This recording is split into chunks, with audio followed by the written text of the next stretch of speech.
Përkohësisht e kemi të kaluar, përkohësisht po them, e kemi të kaluar problemet që janë të krijuara në kuvend, seanca e re, jo vazhdim, seanca e re, do t'jetë të njëjtën, mund vazhdohet edhe të premten. Pika që për formimin e komisionit ad hoc dhe pika tjetër e kërkuar nga opozita lehen të shqyrtohen ndërkohë dhe për javën tjetër. Unë kërkova nga kryetarët e grupeve parlamentare që ata ta zhvillojnë një debat brenda grupeve tyre dhe ta zhbllokojnë punën e kuvendit, ose nëse këto grupe nuk merren vesh për formimin e komisionit, edhe që është një drejt kushtetuese që kanë kërkuar 4 deputet dhe çështje tjetër që është një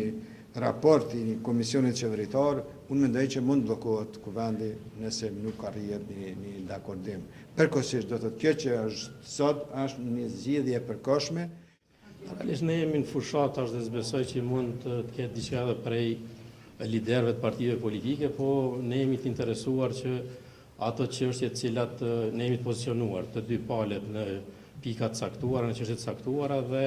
nuk ka ndonjë lëvizje, po me rëndësi është që parlamenti do të funksionalizohet pas një pauze të gjatë dhe do të vazhdojmë me pikat tjera të rëndësishme që janë shumë të rëndësishme. Edhe për Kosovën, ju e dini që tash shpejti do të vijë edhe projekt ligji për buxhetin, që është ligj mbi ligje, faktikisht është kushtetuta pas kushtetutë ligji më i rëndësishëm dhe ju e dini që nëse nuk vjen në renditës sa më shpejt për ligj për buxhetin, atëherë do të jetë çështje që do bllokohet edhe shteti, jo vetëm parlamenti. Po e them që në fillim që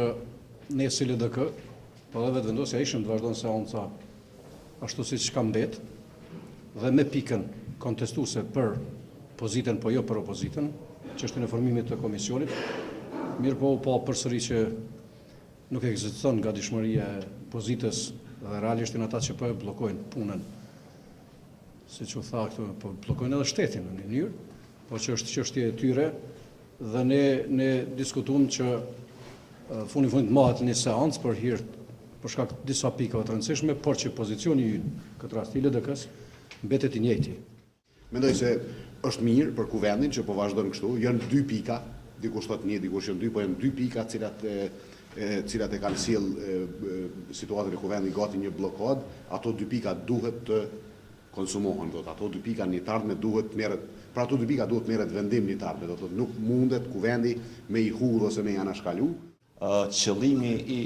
pozitës në këtë rast, pra partisë në pushtet, pra dhe koalicioni qeverisë, është që të bllokohet me dojmos puna edhe themelimi i komisionit të timor, por shkak se këta nuk duan këtë proces ta hetojnë, pra nuk duan që të del e vërteta në shesh që fshihet prapa këtij procesi skandalos të korruptuar dhe të paligjshëm të privatizimit.